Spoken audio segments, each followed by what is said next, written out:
আমরা এই আসনটি সম্পর্কে আরো বিস্তারিত জানতে চাই। আমাদের সহকর্মী উজ্জ্বল চক্রবর্তী রয়েছেন ব্রাহ্মণবাড়িয়া ৪ আসনে।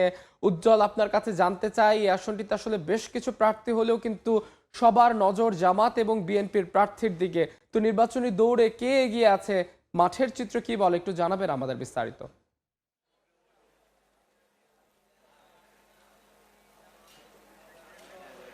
নির্বাচনের প্রচার প্রচারণা শুরু হওয়ার পর থেকে ব্রাহ্মণবাড়িয়ার যে 6টি নির্বাচনী আসন রয়েছে প্রত্যেকটিতে কিন্তু জমজমাট প্রচারণা চলছে। আমি এই মুহূর্তে আছি ব্রাহ্মণবাড়িয়ার 4 আসনে। এই ব্রাহ্মণবাড়িয়ার 4 আসনে কিন্তু বিএনপি থেকে মনোনীত প্রার্থী, বিএনপি সদ্যপ্রয়াত যে নেত্রী আছেন এই যে খালেদা জিয়া, তার উপদেষ্টা এবং বিএনপি মনোনীত প্রার্থী মুশফিকুর রহমান, এবং এই আসন থেকে প্রতিদ্বন্দ্বিতা করছেন বাংলাদেশ জামাত ইসলামী মনোনীত প্রার্থী মাওলানা আতাউর রহমান। তিনি কিন্তু এই আসন থেকে প্রতিদ্বন্দ্বিতা করছেন। পাশাপাশি জাতীয় পার্টির প্রার্থী জয়লোক খান এবং বিভিন্ন দলের 7 জন মোট প্রার্থী এই ব্রাহ্মণবাড়িয়ার 4 আসন থেকে প্রতিদ্বন্দ্বিতা করছেন। তারা কিন্তু ভোটের মাঠে কিন্তু প্রচারণা চালাচ্ছেন। আপনাকে জানিয়ে রেখে এই ব্রাহ্মণবাড়িয়ার 4 আসনটি হচ্ছে 2টি উপজেলা নিয়ে গঠিত, বিশেষ করে কসবা এবং আখড়া 2টি উপজেলা কিন্তু ভারত সীমান্তবর্তী উপজেলা, যার কারণে এখানে কিন্তু মাদকের একটা বড় ধরনের প্রভাব আছে এবং অপরাধ প্রবণ এলাকা হিসেবে গণ্য করা হয় সীমান্তবর্তী অঞ্চলকে।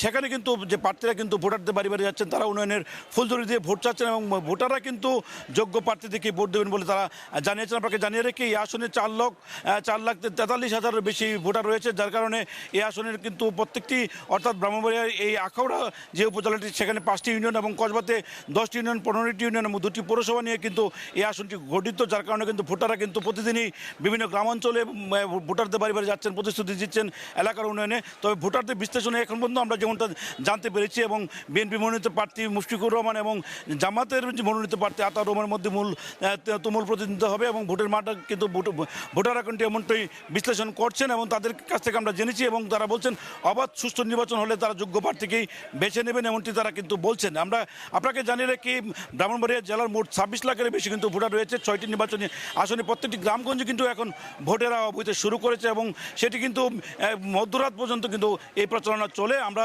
যে আসনটিতে আছে সেই আসনটি কিন্তু সীমান্তবর্তী হওয়ার কারণে কিন্তু এখানে প্রচারণা ভিন্ন ধরনের আমরা লক্ষ্য করেছি। বিভিন্নভাবে মাইকে করে, বিভিন্ন করে টেম্পোতে করে, বিভিন্নভাবে ভোটাররা কিন্তু উদ্বুদ্ধ হচ্ছে এবং তারা কিন্তু বলছে যে আগামী 12 তারিখ, অর্থাৎ কয়েকদিন মাত্র বাকি আছে, সেই 12 তারিখ তারা ভোট কেন্দ্রে গিয়ে যোগ্য প্রার্থীকেই তারা ভোট দেবেন বলে আমাদেরকে জানিয়েছে।